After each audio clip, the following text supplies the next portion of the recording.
கொண்டேன். எத்தனை பெண்களை கடந்திருப்பேன், இப்படி என் மனம் துடித்ததில்லை. இமைகள் இரண்டையும் திருடிக் கொண்டு உறங்கச் சொல்வதில் நியாயமில்லை.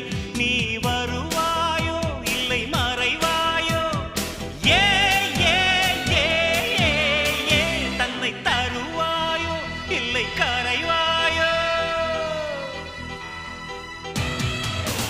உன்னை பார்த்த பின்பு நானாக இல்லையே.